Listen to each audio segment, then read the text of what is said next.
white supremacist gangs in the US. But in the world of high-stakes drug trafficking, their white supremacist beliefs often come second to their desire to make money. The highest percentage of their income is from methamphetamine. Because of its centralized location, Houston is a major distribution hub for the meth trade, which also makes it the center of power and profit for the Aryan Brotherhood of Texas. Millions of dollars in drugs and drug money flow through the region each year. In the Harris County Jail near Houston, Chevy Parnell is serving time for robbery. Parnell has been in the Brotherhood for 15 years. Yeah, I'm in for life. I'm bolted in. It means I shed blood for the family and shed blood for the organization. I'm in the enforcer branch. It's more or less the police arm of the organization. Parnell is loyal to the existing leadership. He's trying to stop James Thompson's bid to take over the gang. The Aryan Brotherhood of Texas split, all right? And we're trying to get the bros that split back in the line. So we're in a civil war. It's kind of bloody. There's been several murders. Like Thompson, Parnell is segregated from the prison population. I'm considered a high-value target because I've been affiliated with the Brotherhood for so long. So they segregate me in order to keep me from hurting anybody else or to keep me from being hurt myself. Parnell, like Thompson, orchestrates his business from his cell, as prison officials monitor his communications with the outside. He could be prosecuted for any illegal business he conducts, so he uses code to evade the guards and relies on members on the outside to keep the lines of communication open.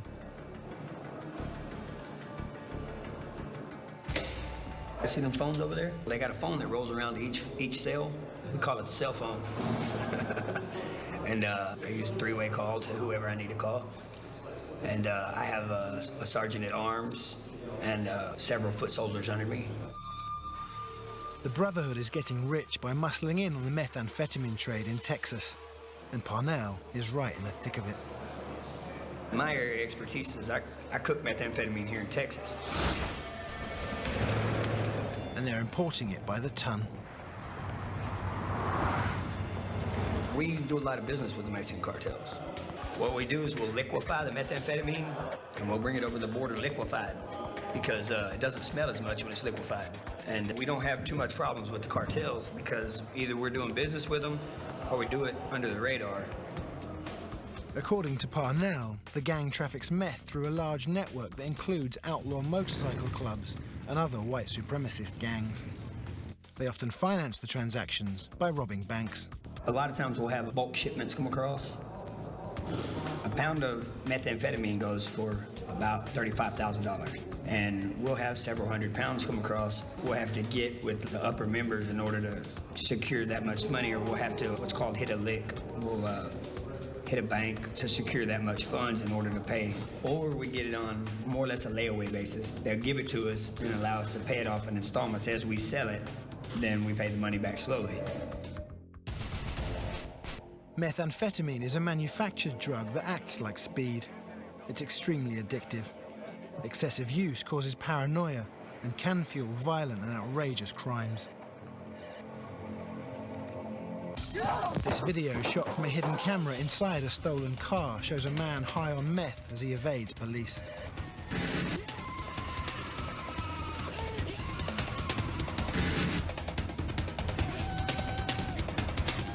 The drug is dangerous, and for the ABT, extremely profitable. But it causes huge problems for law enforcement.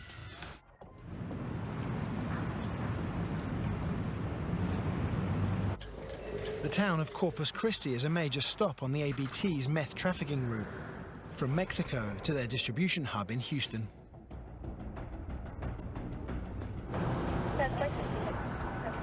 On the streets of Corpus Christi, Sergeant Paul Lesowski works on a tip he received about a dangerous Aryan Brotherhood leader who just got out of prison. 92, you got my, His nickname is Spider. He's known to deal in meth or ice. We've been trying to apprehend him where he's shining the light at. See that one right there. Yep, number 10.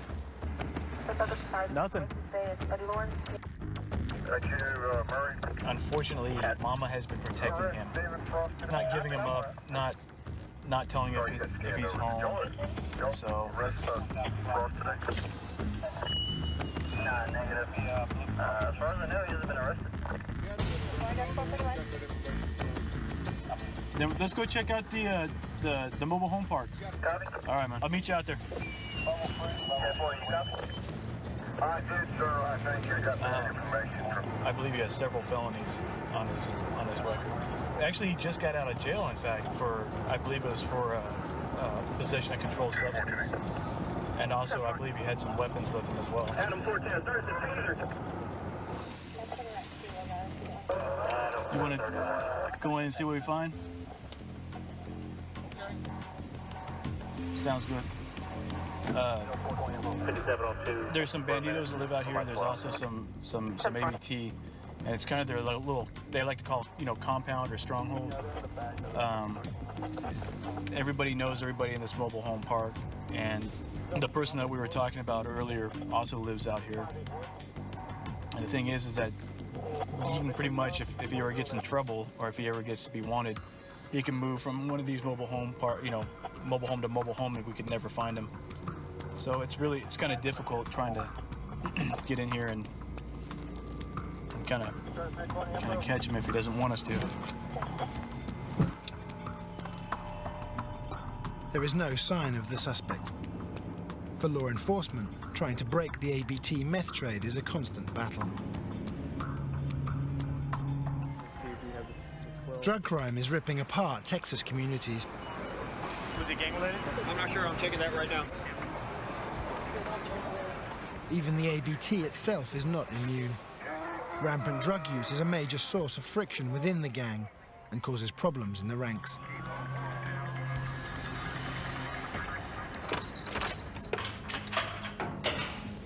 But Thompson wants to eradicate meth use from the ABT entirely. If you're using drugs, I can't trust you. So that's basically why I'm against it. His senior captain, Lucky, enforces the no drug policy on the outside.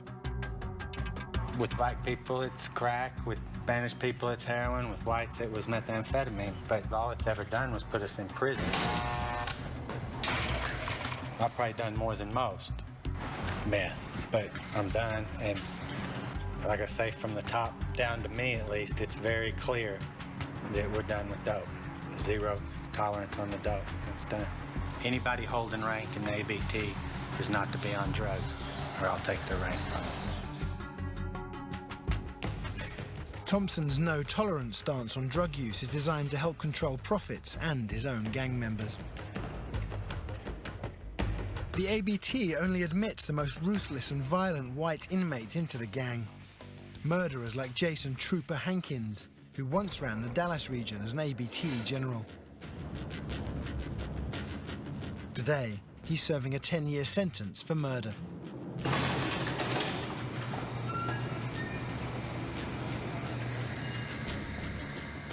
35-year-old Trooper has been behind bars for over a quarter of his life. Only 18 when he joined the ABT, he is unpredictable and dangerous.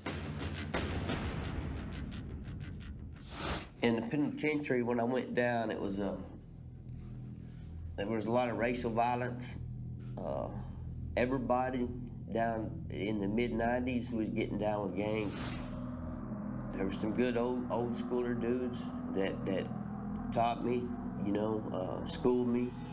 As a young recruit, Hankins learned how the ABT maintains power through terror. If you cross the gang, they will kill you in a violent and public way. Inside prison and on the street, people fear ABT retribution. One of the worst offences against the Brotherhood is informing, and it's punishable by death. If you snitch, if you're an informant, you're automatic. Got an X on your back, a hit on you. On August the 1st, 2006, Trooper and 2 other gang members turned on an associate they believed had broken the gang's most sacred rule. They feared he was giving police details of gang crimes.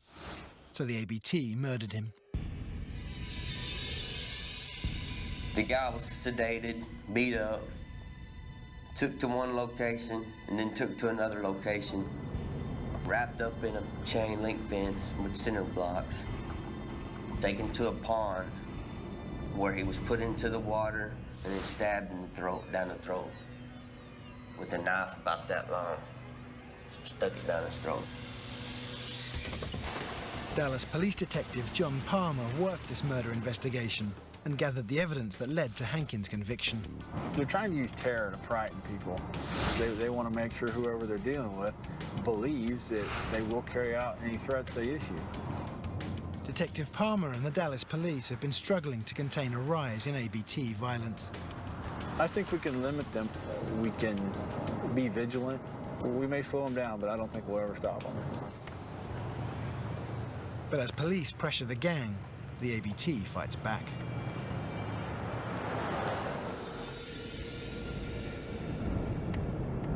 On the night of December the